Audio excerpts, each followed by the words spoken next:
welcome to the World Center of Racing as we kick off the 55th year of the ARCA REMAX Series with the ARCA 200 at Daytona.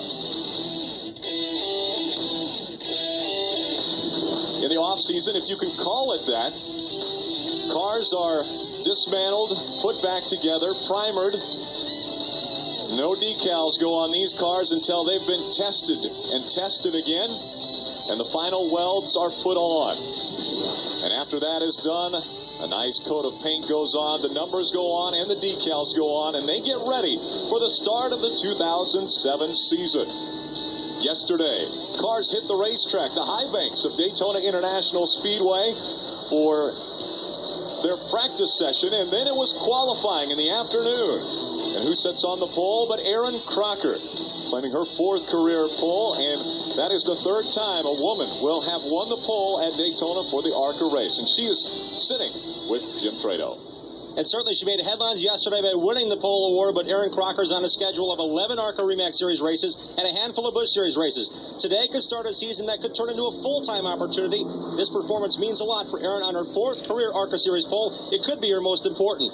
Erin, how does this race and how does the start of this season impact you today leading this field to green? I think it can impact my entire career. I have a great car the team has brought for me. And, if I could go out here and win today, it would be great. We'll see what happens, though. It's a long 200 miles and a lot of good cars around me, but we'll do our best. She wants to make headlines again today as the winner of the ARCA REMAX Series race here today. Now let's check in with Wendy Venturini. Bobby Gerhart has won the Daytona season opener 2 years in a row from the pole position. This year, Erin Crocker has given him a run for the money. He'll be starting P2. Bobby, with this second starting spot, what can we expect from an experienced veteran when the green flag falls? Well, Wendy, I think we're ready to uncork this bottle of lightning right here, and I think it'll be exciting. I'm sure the fans will have a heck of a race to watch. I'd like, first of all, to thank our sponsors, Lucas Oil and Eagle Warranty. Without their support, Wendy, no matter how hard we work, it would kind of be in vain. It takes a tremendous effort, financially and physically, from people, to be able to do something like this. And right now, in this quiet time, to be honest with you, I feel blessed to be surrounded by such a dedicated group of guys who give the spare time away from their families and kids and wives to support something that starts right here. As far as the race, the only thing we can really control is what we do. And, we came here and knew we could run this number. We ran the number. The rest is what it is. Looking forward to a great race, and we'll be in good shape. He may be calm now, but he's ready to rock when the green flag falls, guys. Well, thank you, Wendy. Any good organization surrounds itself with good people, and that's exactly what I've done. A couple winners here in the ARCA REMAX Series, 12-time winner Kenny Schrader, and Phil, you found victory lane in this, Phil Parsons. Now, tell me a little bit about the magnitude of Daytona for the ARCA Series. Back in 1981, I came here for the first time to race in a big car in this ARCA REMAX Series, and I'm telling you, that was the biggest thing in my life. I remember working all winter long, like we saw those guys in the shop working, not able to wait till we drove through that tunnel to get here to race at Daytona. Yeah. I was in that race also with Phil, except he was racing, and I was just scared to death in the back. But, that was 81. Now there's guys pulling through that garage, or through that tunnel for the very first time, and they're starting up in the front of this thing contending for the win. It's going to be exciting. We do have quite a few rookies that are on site, as well as quite a few veterans. And one of those veterans up front is Bobby Gerhart, looking for his 5th win at Daytona. But before we do that, let's get today's command. We go trackside for that.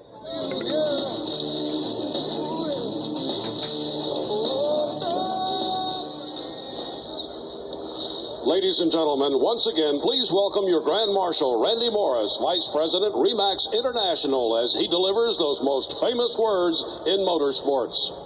On behalf of 120,000 REMAX agents that sell more real estate than anybody else, drivers, start your engines.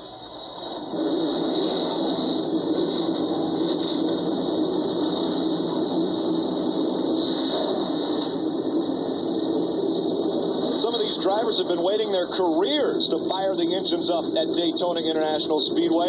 Others have just been waiting an off-season to get back at it. We do start the engines with heavy hearts this year as we pay tribute to Parsons. Benny began his NASCAR career in 1964, but with full-time work scarce, Benny turned his attention to the ARCA series for the next 6 years. He would go on to win the championship in 1968 and repeat the feat in 1969. By 73, Benny moved on to NASCAR's top division, became the first driver ever to win an ARCA and NASCAR championship. And in 75, Benny took NASCAR's biggest race with a victory at the Daytona 500. BP, as he was known by friends and family, retired from NASCAR in 1988 and began his illustrious broadcasting career with ESPN, receiving an Emmy in 1996. He later became the voice of NBC and TNT when he joined them in 2001. Benny Parsons has been inducted into the International Motorsports Hall of Fame and the Motorsports Hall of Fame of America, as well as being named one of NASCAR's 50 greatest drivers. Benny was a champion, an innovative broadcaster, a friend, but most of all, a true legend.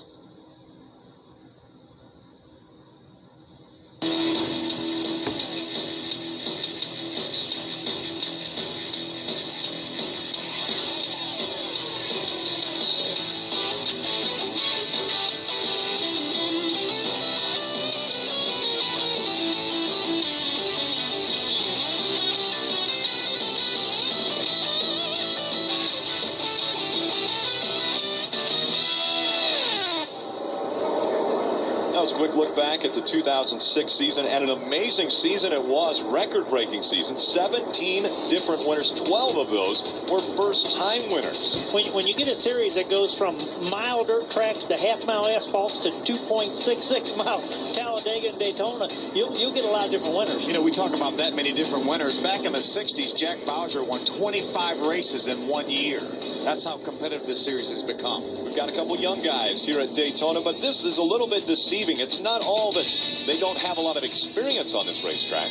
Yeah, a lot of these guys have raced at Talladega. You see the little red check marks. That means they have experience in restrictor plate races at Talladega.